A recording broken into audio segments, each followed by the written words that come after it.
Et je vais lire du verset 22 au verset 24.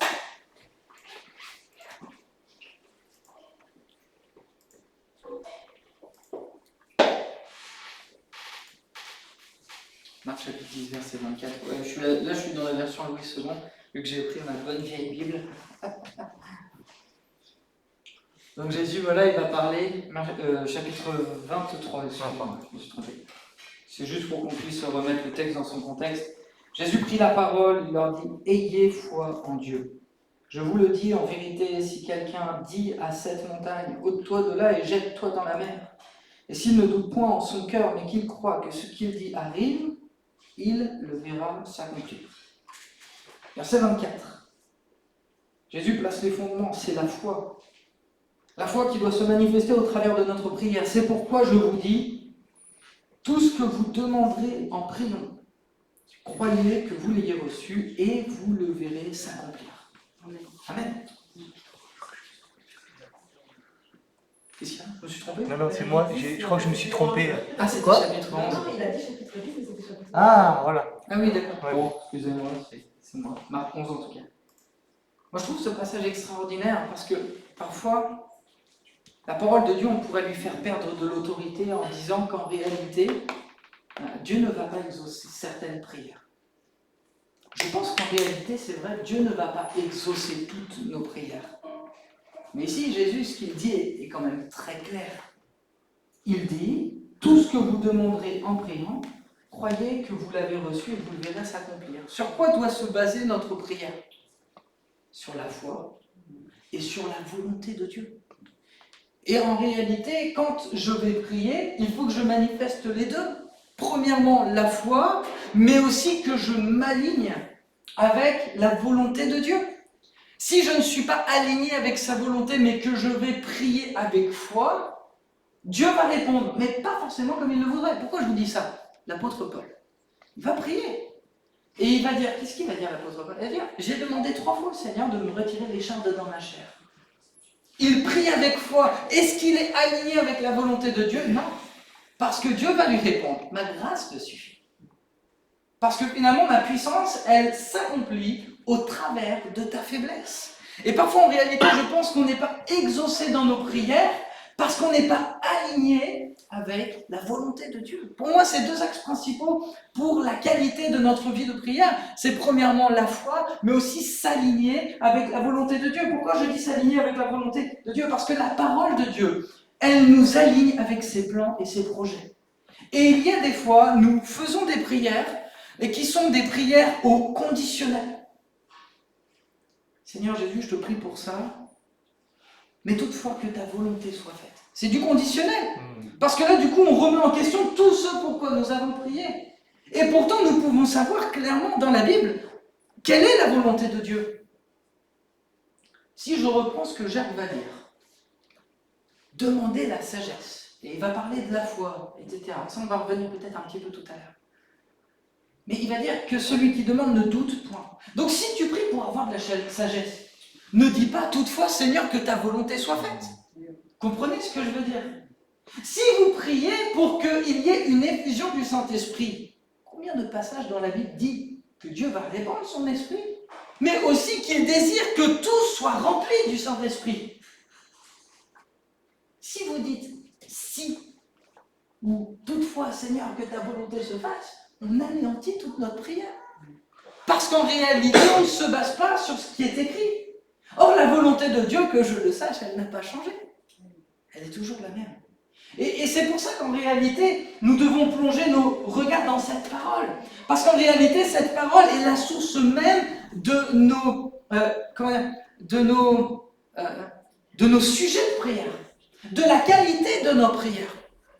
Par exemple, si je prie pour la conversion de mon fils ou de ma fille, il y a le psaume, je crois, 106, qui parle de la bénédiction de ses enfants par rapport au père, par rapport à la mère, etc., etc. Donc je suis en droit de leur demander. Et je ne vais pas dire toutefois, Seigneur, que ta volonté se fasse. Or la Bible dit que Dieu veut que tout le monde soit sauvé. Comprenez ce que je veux dire ? Et parfois, et je vais aller loin peut-être dans ce que je vous dis, quand on dit, Seigneur, que ta volonté se fasse, c'est très bien. Mais quand on met au conditionnel, finalement, tout ce pourquoi nous avons prié, on déshonore Dieu. Parce que la volonté de Dieu, elle est clairement exprimée dans sa parole. On est d'accord ou pas avec ça? La volonté de Dieu est clairement exprimée. Je vais prendre un autre exemple. Imaginez, ça viendra peut-être sur... Bon, de toute façon, je n'ai pas de plan de prédication, donc au moins, on va le faire comme ça vient. Hein. Imaginez, vous recevez une prophétie. Le Seigneur va faire cela. Est-ce que ça vous exempte de prier pour ça? Non, au contraire, vous devez même prier pour ça. Daniel chapitre 9, il lit finalement dans la parole qu'ils vont rester prisonniers 70 ans. Il va prier pour qu'en réalité cette parole de Dieu s'accomplisse. Pour que ce ne soit pas plus de 70 ans, mais qu'à partir de 70 ans, ils soient libérés et délivrés. Vous comprenez ce que je veux dire? Donc finalement, on a besoin de s'aligner avec la volonté de Dieu. Et la volonté de Dieu, elle se base sur sa parole. Et sa parole, entre guillemets, elle se base sur deux fondements. Premièrement, le logos, c'est-à-dire cette parole qui est écrite, la parole scripturaire, tout ce qui est écrit. Vous savez combien il y a de promesses dans la Bible? Il y en a plus de 800. Donc vous avez le droit de prier avec foi pour les 800 promesses qui sont faites dans la Bible, sans douter. Même si vous ne le voyez pas s'accomplir. En tout cas, peut-être pas tout de suite. Et puis, il y a la parole Réma. À un moment donné, Jésus, il sera devant Satan. Et Satan va dire, tu sais, je peux changer les pierres en pain. Et Jésus, qu'est-ce qu'il va dire? L'homme ne se nourrira pas de pain seulement, mais de toute parole qui sort de la bouche de Dieu. Et le terme qui est utilisé par parole, c'est Réma. Réma, en grec, ça vient de rouar en hébreu, et c'est rouar de Yahweh. Donc ça veut dire l'haleine de Dieu. C'est particulier, mais en fait, c'est comme ça qu'on exprime l'Esprit de Dieu aussi dans l'Ancien Testament.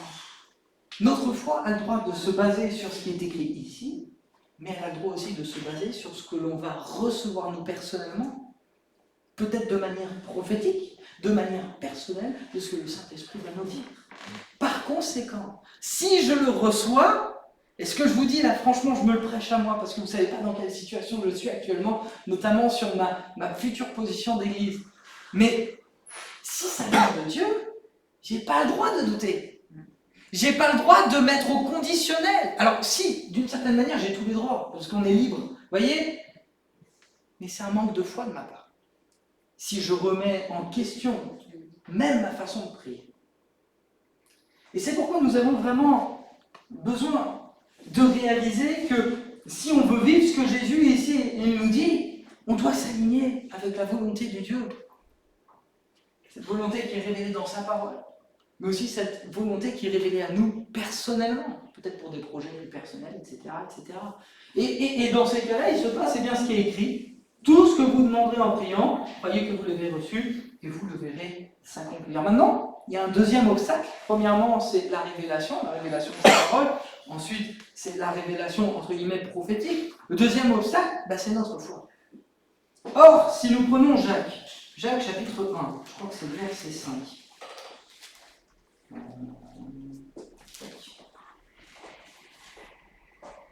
suis désolé, j'ai une Bible dans un piteux état.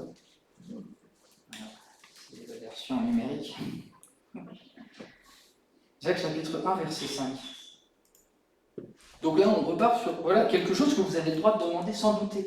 Sans demander, Seigneur, si c'est ta volonté.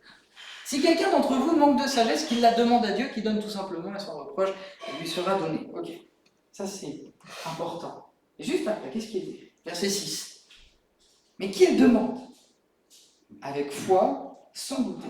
Car celui qui doute est semblable au flot de la mer, agité par le vent et poussé de côté et d'autre. Qu'un tel homme ne s'imagine pas qu'il recevra quelque chose du Seigneur. C'est un homme irrésolu, inconstant dans toutes ses voies. C'est terrible de lire ça. Et pourtant, combien de fois nous venons et nous manquons de foi? Il y a un passage qui dit, c'est Romains chapitre 10, verset 17. Il dit, la foi vient de ce que l'on entend, et ce que l'on entend vient de la parole de Dieu. Si je me nourris de la parole de Dieu, automatiquement, elle va me nourrir au niveau de la foi. Donc finalement, j'ai besoin de cette relation, j'ai besoin de ce contact. Et c'est ce contact avec Dieu qui va faire naître en moi la foi. Si j'ai pas ce contact, si j'ai pas cette relation avec cette parole, entre guillemets, scripturaire, mais aussi cette parole révélée qui est, la conséquence de ma relation avec Dieu, je n'aurai pas la foi. Parce que la Bible dit que Dieu est le rémunérateur de ceux qui le cherchent. Donc si je le cherche, j'obtiens. Et finalement, la foi, là aussi, je n'ai pas toutes les références en tête, mais la Bible nous dit qu'il y a une mesure de foi qui est départagée pour chacun. La question, moi, que je vous pose, c'est est-ce que vous avez reçu toute la mesure de foi qui vous était départagée? Moi, je vous la pose. Parce que peut-être que Dieu a plus pour nous. Et Dieu veut nous amener plus loin dans le domaine de la foi, pour que nous puissions parvenir à cette prière extraordinaire où on s'aligne sur la volonté de Dieu avec foi, pour que tout ce que nous demandons, même si ça ne se passe pas dans la semaine à venir, dans le mois à venir ou dans les années à venir, à un moment donné, elle puisse trouver son accomplissement.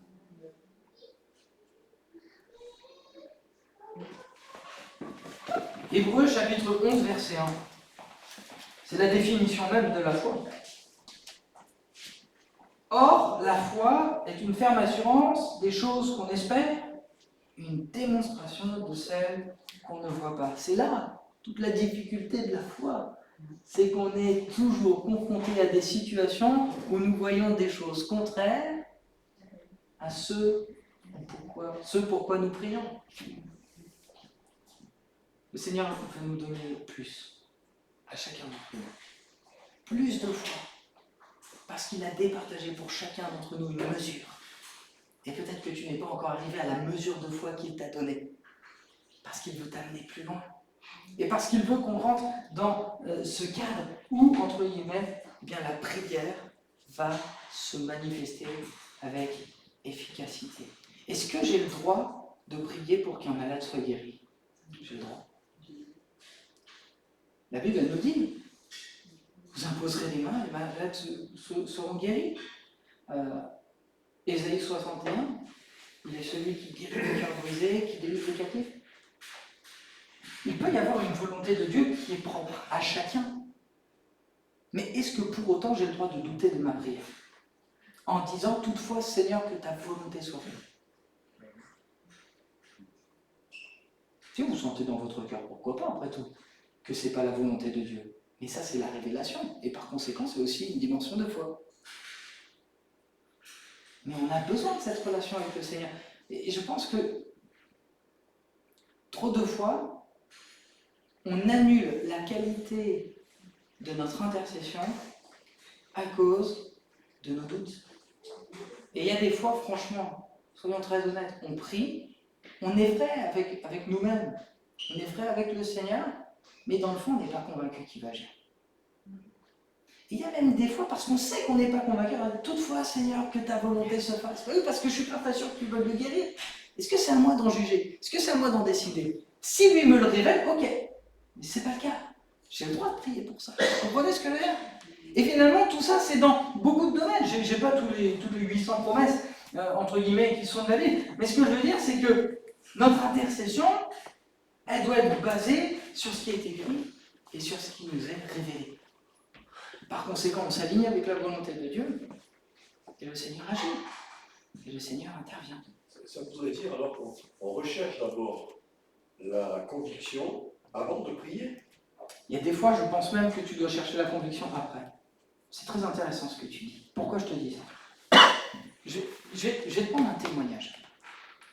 Il y a un père, il est âgé autant que toi. J'ai lu ce témoignage il n'y a pas longtemps. Et il a un fils qui est extrêmement malade. Et son fils n'est pas converti. Alors du coup, il va prier. Mais quand je te dis prier, il est en agonie, le papa. Il pleure devant Dieu parce qu'il sait que si son fils part, il va en enfer.